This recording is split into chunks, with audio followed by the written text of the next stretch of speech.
I have a degree in East Asian Studies. We talked about this earlier. 30 years ago, I lived in Japan, had a chance to travel around Asia. I've always been intrigued by the opportunity for the East and the West to meet on many fronts, intellectually, academically, economically. And so now as governor, to be able to continue that interest, I believe foreign direct investment is critical, because when people invest their money here, then their heart and soul comes with it. And then ultimately you create stronger relationships. And countries and peoples that trade with one another don't tend to fight with one another about important things. They'll always be bickering around the edge like any family might. But there's a lot of alarm out there. The IMF, Christian Lagarde saying that the global economy is going to take a hit because of this. We saw the market tank. Jack Ma saying this trade war could go on for 20 years.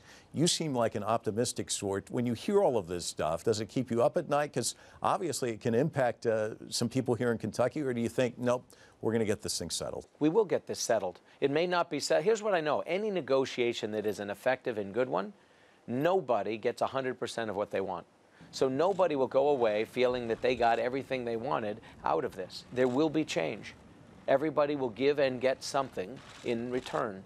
I'm confident it can happen. I'm a student of history, and I look over the last 150 years at trade between not only the East and West, but between the United States and any number of other nations. And there have been times when everything had tariffs, and there have been times when nothing had tariffs, and there have been times when it's been in between. And it has always cycled like this, and every time that it has been cycling, there have been people like Lagarde and others who have declared that the sky is going to fall, and the sky has never fully fallen. The sun always does come out at some point in the morrow, and I am confident that this will be the same. You understand the customs and cultures in Asia. And in the United States, it's this kind of hard-driving, kind of brash approach.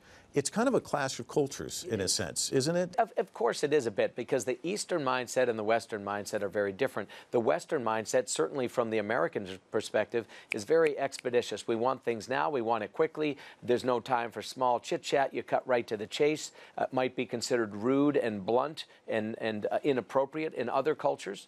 The Asian culture tends to be much more personal, much more relationship, much more long-term and patient. It has a different mindset. There's an old saying in Japan that I'm sure there's a Chinese equivalent of. It's derukugi wa utereru, which means the nail that sticks up will be hammered down. And I know this is very prevalent throughout Asian culture, that you don't stick up, you don't rock the boat, you work things out quietly behind the scenes, you continue to make progress, but you do it in a more patient way.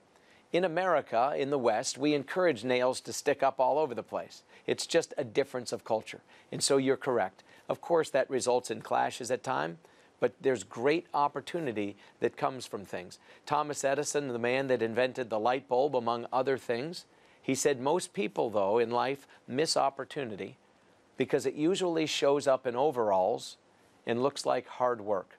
And overalls, of course, are work clothes, and it is hard work to seize opportunity, but I am confident that the United States and China can do the hard work and accomplish great things and seize the opportunity before us. One final question. There's been a lot of speculation that perhaps after the midterm elections, these two sides could come together, kind of hash things out, come up with an agreement.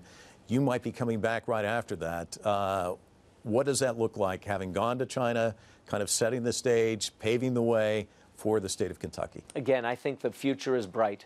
There's a song that we sing here in Kentucky. It's our state song about how the sun shines bright on our old Kentucky home. And it's true, the sun does shine bright, and I think the future is bright, not only for Kentucky on the global stage, but specifically between Kentucky and China. We now have 8 Chinese-owned companies here in Kentucky. They employ nearly 9,000 people. It is my desire to have many multiples of that. There should be dozens and dozens of Chinese-owned companies investing in Kentucky.